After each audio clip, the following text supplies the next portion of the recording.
Hello friends, educational fact channel में आपका स्वागत है। हाजिर है आपके लिए आज की एक नई वीडियो को लेके। इसमें हम इकोनॉमिक्स के 100 क्वेश्चन जो है वो डिस्कस करने वाले हैं। आप सभी को पता है कि हमने टीजीटी आर्ट्स प्रिपरेशन के लिए एक सीरीज़ जो है वो स्टार्ट की है, जिसमें हम सभी जो आपके जो टीजीटी आर्ट्स से रिलेटेड सब्जेक्ट्स हैं उनको सभी को जो है वो कवर करने वाले हैं। और सब्जेक्ट जो आपका जो सिलेबस है, जो एचपीआरसी ने जारी किया है, उनके बिहाफ पे ही जो है हम आपके लिए क्वेश्चंस लेके आते हैं। फिलहाल इकोनॉमिक्स के वैसे हमने बेसिक क्वेश्चन की एक वीडियो हमने डाल दी थी आपको, लेकिन यहाँ पे अब हम जैसा-जैसा आपके सिलेबस में है उसके हिसाब से ही जो है आपके लिए वीडियो लेके आने वाले हैं। तो सबसे पहला जो आपका बेसिक कॉन्सेप्ट ऑफ इकोनॉमिक्स से रिलेटेड जो है वो क्वेश्चन यहाँ पे हम आपके लिए लेके आए हैं। जो भी इसमें चीज़ें हैं, जो भी इसमें सब टॉपिक्स है, उससे रिलेटेड ही जो है वो 100 क्वेश्चन जो है वो रहने वाले हैं। तो इस तरह से आगे भी वीडियोज़ आती रहेगी। तो आप वीडियो को लाइक कीजिए, चैनल को सब्सक्राइब करके रखें, ताकि आपको हर वीडियो की जो अपडेट है वो मिलती रहे और आप जो है उसे स्टडी कर पाएँ। तो चलिए फटाफट से आज की वीडियो स्टार्ट करते हैं। कुछ एक क्वेश्चन अगर रिपीट होते हैं एक दो, तो उसको आप ज़्यादा वो ना करिए, उससे आपका रिवीजन हो जाएगा। तो जैसे सबसे पहला ये क्वेश्चन है, क्योंकि हमने इसको पिछली वीडियो में भी डिस्कस किया है कि फादर ऑफ इकोनॉमिक्स किसे कहा जाता है, तो ये बहुत इंपॉर्टेंट भी हो जाता है जानना, क्योंकि कई बार सिंपल क्वेश्चन आ जाते हैं। तो इसमें सबसे पहले जो father of economics Adam Smith को जो है वो माना जाता है। ऑप्शन सी आपका राइट आंसर हो जाएगा। अर्थशास्त्र की वह शाखा जो क्या होना चाहिए से संबंधित है, वह क्या कहलाती है? तो वह आदर्श अर्थशास्त्र जो है वो कहलाता है। ऑप्शन ए आपका राइट आंसर हो जाएगा। अर्थशास्त्र की धन केंद्रित परिभाषा किस अर्थशास्त्री ने दी थी? तो ये आपकी जो वेल्थ सेंट्रिक डेफिनेशन है, ये आपकी एडम स्मिथ की है। ऑप्शन बी आपका राइट आंसर हो जाएगा। अर्थशास्त्र की वह शाखा जो व्यक्तिगत इकाइयों के आर्थिक व्यवहार का अध्ययन करती हैं, उसे क्या कहते हैं? तो हमने पिछली वीडियो में जाना था कि जो आपका माइक्रो इकोनॉमिक्स होता है, वो एक फर्म या एक उपभोक्ता से रिलेटेड होता है, तो उसको जो है वो सूक्ष्म अर्थशास्त्र या माइक्रो इकोनॉमिक्स जो है वो कहते हैं। ऑप्शन बी आपका राइट आंसर हो जाएगा। राष्ट्रीय आय, बेरोजगारी और मुद्रास्फीति जैसे समग्र आर्थिक समस्याओं का अध्ययन अर्थशास्त्र की किस शाखा के अंतर्गत आता है? तो ये सारी चीज़ें जो है वो व्यापक अर्थशास्त्र, यानी कि जिसको हम मैक्रो इकोनॉमिक्स कहते हैं, उसमें ही हम जो है वो नेशनल इनकम होगी या आपका अनएम्प्लॉयमेंट होगी या आपकी जो मुद्रास्फीति है, जिसको इन्फ्लेशन कहते हैं, उनके बारे में जो है जान सकते हैं। अर्थशास्त्र दुर्लभता और चुनाव का विज्ञान है, यह परिभाषा किसकी है? तो ये लियोनेस रॉबिन्स की है। ये ऑप्शन बी आपका राइट आंसर जो है वो हो जाएगा। नेक्स्ट है आपका सकारात्मक अर्थशास्त्र, यानी कि पॉजिटिव इकोनॉमिक्स मुख्य रूप से किससे संबंधित है? तो ये आपकी आर्थिक घटनाओं के तथ्यात्मक वर्णन और कारण प्रभाव संबंधों से जो है ये संबंधित है। द वेल्थ ऑफ नेशंस पुस्तक के लेखक जो है वो कौन है? तो ये हमने पिछले वीडियो में भी जाना था। तो एडम स्मिथ जो है वो the wealth of nation book के जो है वो लेखक है। अर्थशास्त्र के अध्ययन का दायरा क्या शामिल करता है? तो अर्थशास्त्र के अध्ययन के दायरे में आपका उपभोग आता है, उत्पादन आता है, विनिमय आता है और वितरण आता है। ये चार चीज़ें जो है वो काफ़ी इंपॉर्टेंट इसमें हो जाती हैं। कल्याण केंद्रित परिभाषा, यानी कि वेलफेयर सेंट्रिक डेफिनेशन के समर्थक कौन है? तो अल्फ्रेड मार्शल जो है इसके जो समर्थक है। तो ये थे आपके 10 क्वेश्चन बेसिक से, और आपका मानवीय आवश्यकताओं, वस्तु एवं सेवाओं से संबंधित अगले 10 क्वेश्चन रहेंगे। मनुष्य की आवश्यकताएं कैसी होती है? तो मनुष्य की जो आवश्यकताएं हैं वो असीमित होती है। ये सभी आपको पता भी होगा, आपकी भी बहुत सारी जो है वो आवश्यकताएं हैं। वह आवश्यकताएं जिनकी संतुष्टि के लिए कोई कीमत नहीं चुकानी पड़ती, क्या कहलाती है? तो ये गैर आर्थिक आवश्यकता है, नॉन इकोनॉमिक वांट्स उसे जो है वो कहा जाता है। तो कुछ एक जो कैंडिडेट है वो भी ये भी कह रहे थे, वैसे मैंने भी कहा था कि आप इकोनॉमिक्स में जो टर्म्स है वो आप इंग्लिश में पढ़ें। ऐसा नहीं है कि ज़रूरी नहीं है आप पूरी इकोनॉमिक्स को ही जो है वो इंग्लिश में पढ़ें, लेकिन कुछ एक टर्म्स रहती है इसमें जिनको आपको इंग्लिश में जानेंगे आप, तो काफ़ी ईज़ी रहेगा। अब बाइलिंगुअल अगर मैं करता हूँ इसको, तो ये काफ़ी जो है वो लेंथी वीडियोज़ हो जाती हैं, और अगर मैं इसको इंग्लिश में करूँ तो हिंदी वाले नाराज़ हो जाएँगे। तो इसमें या तो मुझे 2 वीडियोज़ अलग-अलग लानी पड़ेगी, तो कोशिश करेंगे। फिलहाल अभी हम हिंदी में चलने देते हैं, आगे-आगे देखते हैं क्या कुछ होता है। यदि फिर अगला क्वेश्चन है, यदि किसी वस्तु की एक आवश्यकता को पूरा करने से दूसरी संबंधित आवश्यकता भी पूरी होती है, जैसे कार और पेट्रोल, तो उन्हें क्या कहते हैं? तो ये पूरक आवश्यकताएँ जो है वो होती है, कॉम्प्लीमेंट्री वांट्स जिसे कहते हैं। यानी कि इससे आप ये भी समझ सकते हैं कि एक वस्तु से जो रिलेटेड दूसरी वस्तु की भी जो है वो डिमांड भी जो है वो बढ़ जाती है। अगर आप कार खरीदेंगे तो ऑटोमेटिकली जो है वो पेट्रोल की जो डिमांड है वो भी बढ़ जाएगी, क्योंकि चलेगी तो कारें पेट्रोल और डीज़ल से ही। आगे अगली बात है, वे अगला प्रश्न, वे वस्तुएँ जिनका उपयोग किसी अन्य वस्तु या सेवा के उत्पादन के लिए किया जाता है, क्या कहलाती है? तो वो पूंजीगत वस्तु कहलाती है। इस तरह का क्वेश्चन हमने पिछली वीडियो में भी जाना था। वह वस्तुएँ जो सीधे उपभोक्ता की आवश्यकता को संतुष्ट करती है, उसे क्या कहते हैं? तो ये आपकी कंज्यूमर गुड्स होती है, यानी कि इसे फिनिश्ड गुड्स भी कहते हैं। वे सेवाएँ जो प्रत्यक्ष रूप से आवश्यकताएँ पूरी करती हैं, जैसे डॉक्टर या शिक्षक की सेवाएँ किस प्रकार की हैं? तो ये उपभोक्ता सेवाएँ जो है वो कहलाती हैं। तो ये आपकी कंज़्यूमर सर्विसेज़ आप कह सकते हैं। ऑप्शन बी इसका राइट आंसर हो जाएगा। वे वस्तुएँ जिनका एक बार उपयोग करने के बाद अस्तित्व समाप्त हो जाता है, जैसे दूध या फल, क्या कहलाती है? तो ये आपकी गैर टिकाऊ वस्तुएँ, यानी कि नॉन ड्यूरेबल गुड्स जो है वो कहलाती हैं। ऑप्शन सी आपका राइट आंसर हो जाएगा। वह वस्तुएँ जिनका उपभोक्ता वह वस्तुएँ जिनका उपभोग एक व्यक्ति द्वारा करने पर दूसरे व्यक्ति को उसके उपभोग से वंचित नहीं किया जा सकता, वह क्या कहलाता है? वो सार्वजनिक वस्तुएँ जो है वो कहलाती हैं, क्योंकि ये सार्वजनिक वस्तुएँ जो है वो सभी के लिए होती हैं। एक मानवीय आवश्यकता की विशेषता क्या है? तो यह समय और स्थान के साथ बदलती है, इसकी तीव्रता कम की जा सकती है, यह विकल्प पर आधारित होती है। तो ये सभी जो है वो मानवीय आवश्यकता की विशेषता है। वस्तुओं और सेवाओं के वर्गीकरण का मुख्य आधार क्या है? तो उपयोग या अंतिम गंतव्य जो है ये आपका वस्तु एवं सेवाओं के वर्गीकरण का मुख्य आधार है। नेक्स्ट क्वेश्चन आपके आर्थिक समस्याओं, दुर्लभता और चुनाव से संबंधित है। किसी भी अर्थव्यवस्था की मूल आर्थिक समस्या क्या है? तो दुर्लभता और चुनाव जो है वो किसी भी अर्थव्यवस्था की मूल आर्थिक समस्याएं हैं। नेक्स्ट क्वेश्चन है, संसाधनों का दुर्लभ होना क्या दर्शाता है? तो मांग की तुलना में संसाधन कम होना, संसाधनों का जो दुर्लभ मतलब कमी होता है एक तरह से, तो ये इसका right answer option B right answer हो जाएगा। आर्थिक समस्या के उत्पन्न होने का मुख्य कारण जो है वो क्या है? तो ये असीमित मानव आवश्यकताएं, सीमित और दुर्लभ संसाधन, संसाधनों के वैकल्पिक उपयोग, ये तीनों ही जो है आर्थिक समस्या के उत्पन्न होने के जो है वो कारण है। चुनाव की समस्या का अनिवार्य रूप से क्या मतलब है? सीमित संसाधनों के वैकल्पिक उपयोगों में से एक का चयन करना। यहाँ ये चुनाव इलेक्शन वाले नहीं है, ये चॉइस वाला है, तो ये आपने ध्यान रखना है। एक अर्थव्यवस्था की केंद्रीय समस्याओं में से कौन सी समस्या शामिल नहीं है? बाजार का आकार क्या हो, ये जो है वो समस्या नहीं है एक अर्थव्यवस्था की केंद्रीय समस्याओं में। अगला है, क्या उत्पादन किया जाए की समस्या मुख्य रूप से किससे संबंधित है? तो ये उपभोक्ता वस्तुओं और पूंजीगत वस्तु के बीच चयन से है। कैसे उत्पादन किया जाए की समस्या किससे संबंधित है? तो ये आपकी संबंधित है श्रम गहन तकनीक और पूंजी गहन तकनीक के चयन से। तो ये आपको याद रखना है, इस तरह के क्वेश्चन जो है वो बहुत पूछे जाते हैं, तो आपको जो है वो अगर इस तरह के क्वेश्चन आते हैं तो आप कंफ्यूज हो जाएंगे कि इसका उत्तर जो है वो क्या है, लेकिन अगर आप पढ़ के गए होंगे तो ज़रूर आप इसके क्वेश्चन जो है वो सही करके आएंगे। किसके लिए उत्पादन किया जाए? उत्पादित वस्तुओं के वितरण और आय की असमानता से रिलेटेड है ये जो है वो समस्या। फिर है आपका वह अर्थव्यवस्था जो आर्थिक समस्याओं को बाजार शक्तियों के माध्यम से हल करती है, क्या कहलाती है? वो आपका बाजार अर्थव्यवस्था यानी कि मार्केट इकोनॉमी जो है वो कहलाती है। आर्थिक समस्या का समाधान करने के लिए विकल्प का चुनाव करना क्यों आवश्यक है? क्योंकि संसाधन यानी कि ऑप्शन बी है, इसमें आप देख पाएंगे कि क्योंकि संसाधन दुर्लभ है और उनके वैकल्पिक उपयोग है, इसलिए आर्थिक समस्या का समाधान करने के लिए। फिर है आपका अवसर लागत और उत्पादन जो संभावना वक्र है आपका जो पीपीसी है, उससे रिलेटेड यहाँ पे क्वेश्चन है कि अवसर लागत क्या है? सबसे पहले तो आपको ये पता होना चाहिए, किसी विकल्प को चुनने के बदले त्यागा गया अगला सर्वश्रेष्ठ विकल्प का मूल्य जो है वो अवसर लागत, अपॉर्चुनिटी कॉस्ट जो है वो कहलाती है। नेक्स्ट है, मान लीजिए एक किसान गेहूं या चावल में से एक का उत्पादन कर सकता है। यदि वो गेहूं का उत्पादन चुनता है तो अवसर लागत जो है वो क्या होगी? तो त्यागा गया जो चावल का उत्पादन है वो उसके लिए जो है वो अवसर लागत हो जाएगी। एक एग्जाम्पल की तरह भी आपका क्वेश्चन हो गया, क्योंकि पिछले क्वेश्चन में हमने जाना था जो आपका त्यागा गया और जो आपकी अवसर लागत होती है वो क्या होती है, उसके बारे में हमने जाना कि किसी विकल्प को चुनने के लिए त्यागा गया अगला सर्वश्रेष्ठ विकल्प का मूल्य जो है वो अवसर लागत कहलाती है। और इस क्वेश्चन में हमने जाना कि अगर किसान गेहूँ और चावल में से गेहूँ का उत्पादन चुनता है तो उसके लिए अवसर लागत क्या होगी? तो अवसर लागत उसकी जो त्यागा गया चावल है, उसने चावल के उत्पादन को त्यागा है, तो उस त्यागा गया चावल के उत्पादन जो है वो उसके लिए अवसर लागत जो है वो होगी।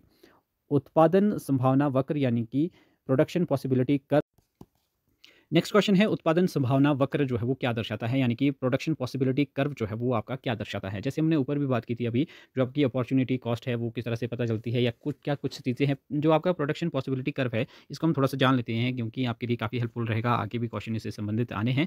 तो मान लीजिए कि एक फर्म जो है वो दो चीज़ों का उत्पादन जो है वो कर रही है, इस तरह से कर्व बनते हैं इनके, इकोनॉमिक्स अगर आपने पढ़ी होगी तो यहाँ पे जो आपका प्रोडक्शन पॉसिबिलिटी कर्व है वो आपका कुछ इस तरह से रहता है, ये कॉनकेव शेप में रहता है, ये आगे इससे रिलेटेड क्वेश्चंस भी आएँगे। ये इस तरह से क्यों रहता है? इसमें ये होता है, हम मानते हैं कि हमारे जो लैंड, लेबर यानी कि जो भी हमारे पास रिसोर्सेज़ है, टेक्नोलॉजी है, वो अगर सेम रहती हैं, तो जैसे मान लीजिए गेहूँ और यहाँ पे बात की गई थी चावल के उत्पादन की, तो मान लीजिए यहाँ पे चावल का उत्पादन जो है वो 50 केजी और गेहूँ का उत्पादन 100 केजी करना है, और हम दोनों ही या तो ये हो सकता है कि हम किसी एक चीज़ का उत्पादन करें। हम मान लीजिए गेहूँ का उत्पादन करेंगे, चावल को छोड़ देंगे, तो तब तो वो एक ही चीज़ में सारा जो रिसोर्सेज़ है वो यूटिलाइज़ हो जाएँगे। लेकिन अगर हम चाहते हैं कि हमें गेहूँ भी उत्पादन करना है और चावल भी जो है वो प्रोड्यूस करना है, तो हमारे को क्या करना पड़ेगा? हमारे पास अगर लिमिटेड सोर्सेज़ है, वही जो हम अगर एक गेहूँ उत्पादन में लगा रहे हैं, अगर हमें वो सेम रिसोर्सेज, सेम लैंड है, लेबर है, सब कुछ हमने सेम है हमारे पास है। अगर हमने उससे गेहूँ और चावल दोनों उत्पादन करने हैं, तो हमारे को क्या करना पड़ेगा? जैसे मान लीजिए हम यहाँ पे अभी यहाँ तक जो है वो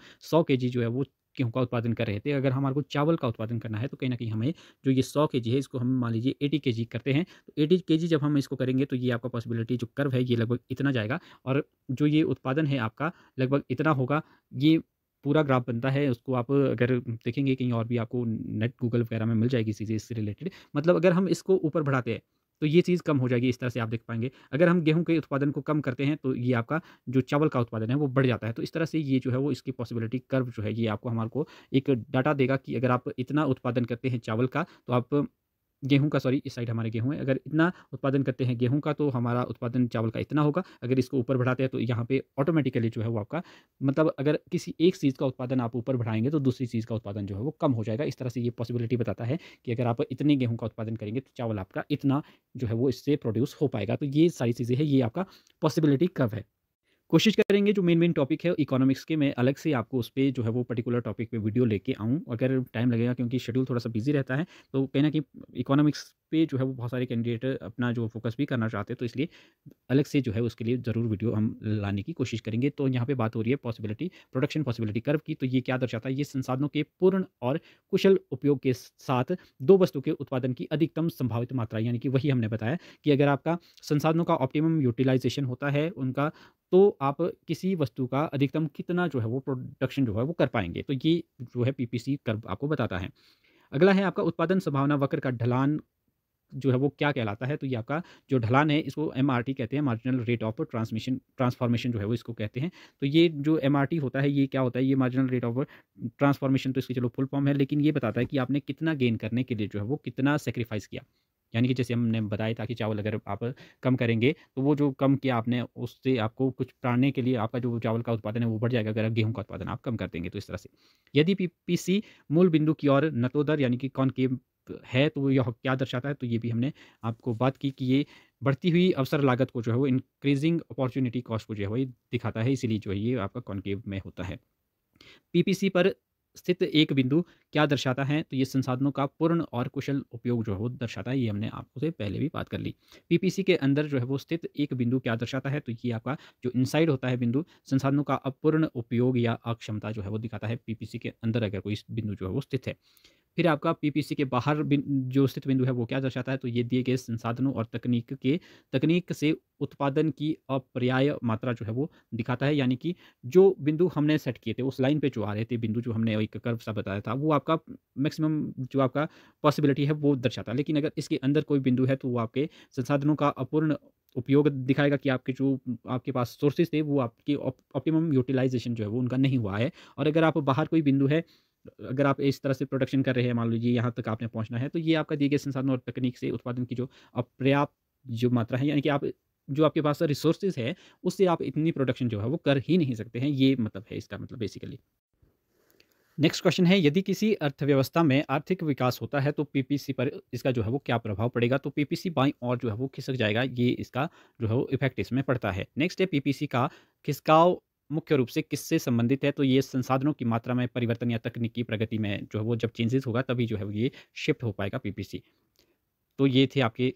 फिर नेक्स्ट है अब आर्थिक प्रणालियों से संबंधित, तो ये है आपका वह आर्थिक प्रणाली जहाँ सभी महत्वपूर्ण निर्णय सरकार या केंद्रीय प्राधिकरण द्वारा लिए जाते हैं, क्या कहलाती है? तो ये आपकी केंद्रीय नियोजित अर्थव्यवस्था जो है वो कहलाती है। ऑप्शन बी आपका राइट आंसर हो जाएगा।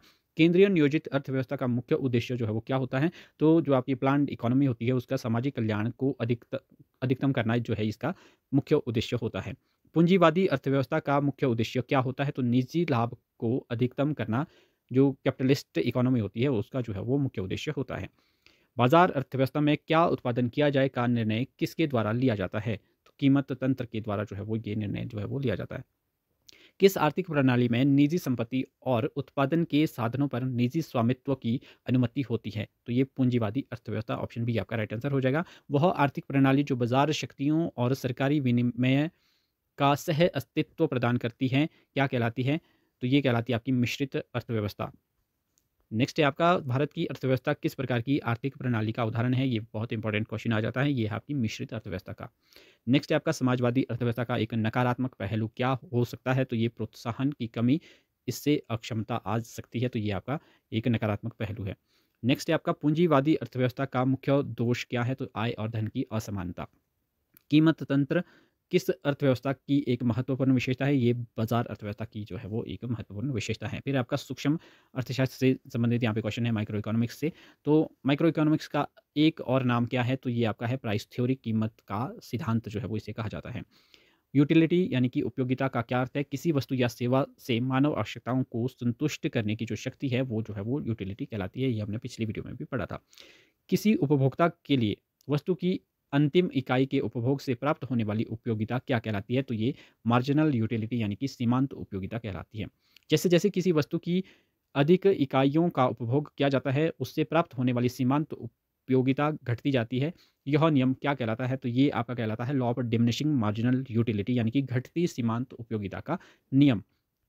इसका एक सिंपल सा एग्जांपल रहता है कि जैसे हम पहले जब हमें भूख लगी रहती है, तो हम जो पहली रोटी खाने की क्यूरियोसिटी हमारे अंदर होती है और जो हम अगर 4th 5th में पहुँच जाएँगे खाते-खाते, तो वो जो रहती है वो उस तरह से नहीं रहती है, यानी कि वो कम होती जाती है फिर। उसमें इंटरेस्ट भी कम होता जाएगा, भूख भी कम होती जाएगी, तो ये इसका एक बेस्ट एग्जांपल रहता है। माँग का नियम यानी कि लॉ ऑफ डिमांड क्या दर्शाता है? अन्य बातें समान रहने पर, ये काफ़ी इंपॉर्टेंट चीज़ रहती है ये कि अन्य बातें समान रहने पर कीमत और माँगी गई मात्रा के बीच में विपरीत संबंध जो है वो ये माँग का नियम दर्शाता है। फिर आपका वक वह वक्र जो कीमत में परिवर्तन के साथ माँगी गई मात्रा में परिवर्तन को दर्शाता है, क्या कहलाता है? तो ये आपका डिमांड कर्व ही कहलाता है। जब किसी वस्तु की कीमत में वृद्धि के कारण किसी अन्य वस्तु की माँग बढ़ जाती है, तो वे वस्तुएँ क्या कहलाती है? तो ये प्रतिस्थापन वस्तुएँ कहलाती है, सब्स्टिट्यूट गुड्स कहलाती है। ये भी हमने पिछली वीडियो में थोड़ा इससे रिलेटेड पढ़ा था। माँग की कीमत लोच यानी कि प्राइस इलास्टिसिटी ऑफ डिमांड का माप क्या है? तो कीमत में प्रतिशत परिवर्तन के कारण माँगी गई मात्रा में प्रतिशत परिवर्तन जो है वो माँग की लोच कहलाती है। ये अपने आप में एक टॉपिक्स रहते हैं अलग-अलग, इसको ब्रीफ में जानना ज़रूरी रहता है। लेकिन चलिए हम यहाँ पे एमसीक्यू पढ़ रहे हैं, तो एमसीक्यू जानना भी यहाँ पे बहुत ज़रूरी है। उत्पादन का क्या अर्थ है? तो उपयोगिता का सृजन करना या वस्तुओं और सेवाओं को बनाना जो है वो प्रोडक्शन कहलाता है, ये आपको पता है। एक फर्म के लिए संतुलन यानी कि इक्विलिब्रियम का की स्थिति जो है वो कब होती है? जब वह अधिकतम लाभ कमाती है या हानि को न्यूनतम करता है, तो ये संतुलन एक फर्म के लिए संतुलन की स्थिति जो है वो रहती है। नेक्स्ट है व्यापक यानी कि मैक्रो इकोनॉमिक्स से संबंधित कि व्यापक अर्थशास्त्र का मुख्य ध्यान किस पर होता है? तो समग्र अर्थव्यवस्था का प्रदर्शन और व्यवहार पे जो है वो इसका फोकस होता है। जीडीपी क्या है? सकल घरेलू उत्पाद जिसे कहते हैं। एक देश की भौगोलिक सीमाओं के भीतर एक वर्ष में उत्पादित सभी फिनिश्ड गुड्स एंड सर्विसेज का कुल मौद्रिक मूल्य जो है वो जीडीपी कहलाता है। ये आपको पता होना चाहिए, काफ़ी इंपॉर्टेंट क्वेश्चन है। जब अर्थव्यवस्था में सामान्य कीमत स्तर लगातार बढ़ रहा होता है, तो उसे क्या कहते हैं? तो जब बढ़ रहा होता है, कीमतें वगैरह बढ़ती है, तो ये आपका मुद्रास्फीति होती है, इन्फ्लेशन जो है वो होता है। बेरोज़गारी दर की गणना कैसे की जाती है? तो ये आपका श्रम बल में बेरोज़गार व्यक्तियों की संख्या का प्रतिशत लगा के जो है वो इसकी बेरोज़गारी दर जो है वो की गणना की जाती है। राजकोषीय नीति यानी कि फिस्कल पॉलिसी किससे संबंधित है? तो ये सरकारी खर्च और कराधान से संबंधित है। मौद्रिक नीति यानी कि मॉनेटरी पॉलिसी जिसे कहते हैं, किसके द्वारा नियंत्रित की जाती है? तो ये सेंट्रल बैंक ऑफ इंडिया द्वारा जो है वो किया जाता है इसको। फिर आपका सेविंग और जो आपका इन्वेस्टमेंट के बीच में संतुलन व्यापक अर्थशास्त्र के अध्ययन का एक महत्वपूर्ण पहलू है। यह किसने प्रतिपादित किया था? तो ये जॉन मेनार्ड किन्स ने सेविंग और इन्वेस्टमेंट का संतुलन जो है वो ये इन्होंने पहलू जो है इसको प्रतिपादित किया था। उपभोग फलन क्या दर्शाता है? कंज़प्शन फ़ंक्शन क्या कहलाता है? ये आपका आय और उपभोग व्यय के बीच संबंध जो है वो दर्शाता है, उपभोग फलन इसको कहते हैं। आर्थिक विकास का सबसे अच्छा संकेतक क्या है? तो आर्थिक विकास का सबसे अच्छा संकेतक वास्तविक यानी कि रियल जीडीपी या आप इसे कहेंगे प्रति व्यक्ति आय में निरंतर वृद्धि या वास्तविक सकल घरेलू उत्पाद। नेक्स्ट है आपका अर्थव्यवस्था में आर्थिक चक्र के चरण क्या है? तेजी, मंदी, अवसाद और सुधार। ये ऑप्शन बी आपका राइट आंसर हो जाएगा।